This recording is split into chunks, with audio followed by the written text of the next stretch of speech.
Hello and welcome to Helpful Think. As we all know, the Greeks are famous for their myths, many of which inspire insight into the past and stories for the present. Today we will be exploring 3 lesser-known Greek myths that you probably have not heard of. If you enjoyed today's video, be sure to like and subscribe for more. Cheers! Our first myth today is the Curse of Verisigthing of Thessaly. Verisigthing was the king of Thessaly, an area in northern Greece and south of Macedonia. The name Verisigthing translates to Earth Terror, a fitting name for the myth associated with him. The myth was written by Callimachus, a Greek poet and scholar. According to his writings, Verisigthing and his men entered into a grove of Demeter with the sole purpose of gathering lumber to build an addition onto his home to provide more room for feasts and parties. Demeter was the goddess of harvest and agriculture, and she presided over crops and flora. Verisigthing had his men cut down a black poplar tree that was in the middle of the grove and was well loved by many nymphs that gathered in the area to dance and worship Demeter. With each blow that was placed upon the black poplar tree, it groaned in pain. Demeter heard its cries, and in an attempt to ease the discomfort of the tree, she took the form of a human woman and approached Verisigthing. She advised him against his actions and warned him of the wrath of Demeter if he were to continue cutting down trees in this sacred grove. Verisigthing cursed at her and told her to leave. He told her of his plans to take the lumber and use it for the betterment of his home and his feasts. Demeter then resumed her true form and promised revenge upon Verisigthing, and she did just that. Demeter gained revenge upon Verisigthing through insatiable hunger. This is depicted in the myth by Limos, a deity related to hunger and famine. No matter how much Verisigthing ate and drank, he could never satisfy his hunger or thirst. Verisigthing wasted all his wealth on food and drink, and it never served to provide any improvement for his condition. Time passed, and his resources became depleted. Verisigthing, who was once a wealthy and highly regarded king, was doomed to his condition and became a beggar living off of crumbs that were thrown to him by passerbys.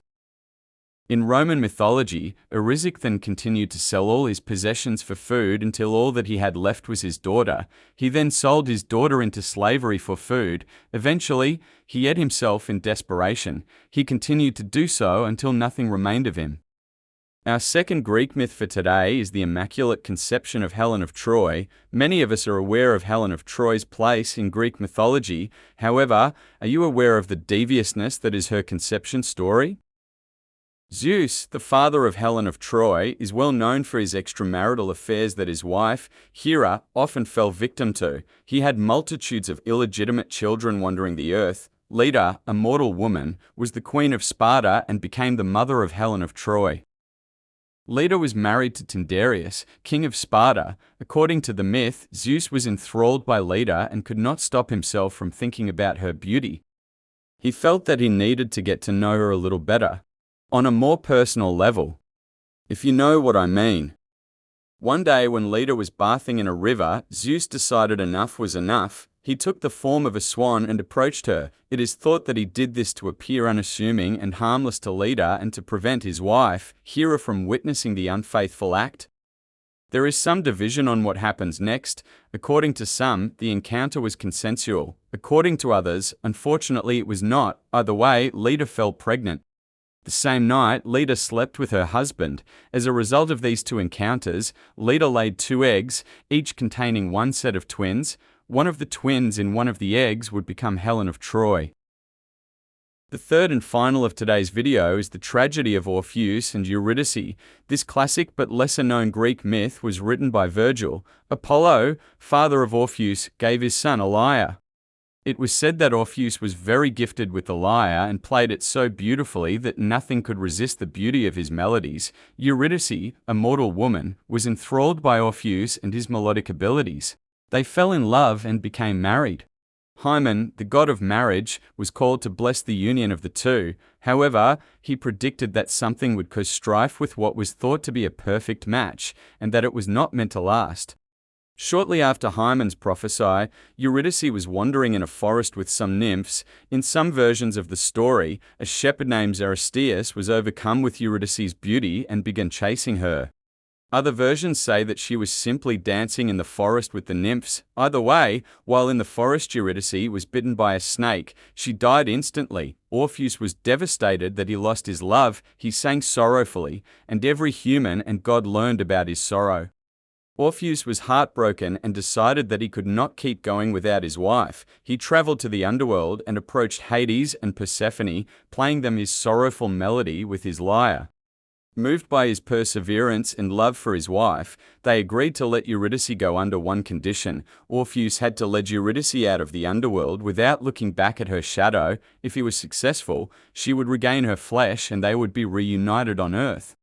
Orpheus was overjoyed. He was known to be a patient man, and he was confident that he could be successful in their journey back to earth. He profusely thanked Hades and Persephone, and they were on their way. Orpheus went nearly the entire way staying true to their agreement.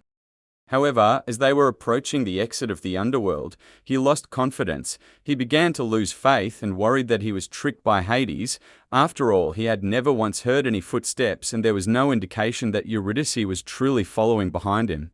As his confidence faltered, Orpheus decided to quickly glance behind him in hopes of catching a small glimpse of his bride. He could not resist the urge to do so.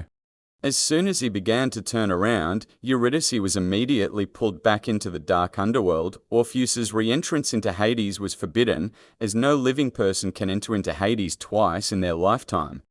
He was doomed to live his life alone, longing for his bride and singing his sorrowful tunes. In some versions of the myth, he was torn apart by beasts. In some, he was torn apart by the Maenads, who were followers in the cult of Dionysus that were often frenzied and would tear apart any human or beast that Dionysus directed them to.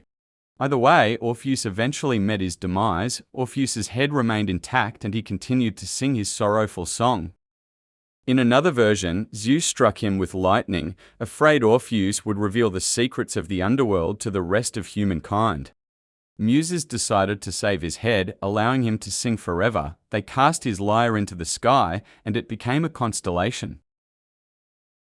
And with that, our video for today is concluded. If you made it this far, thank you so much for watching this video. If you enjoyed it, please leave a like, comment, and subscribe to our channel for more content. Have a great day, and remember to always take time to tickle your brain. Cheers, mate!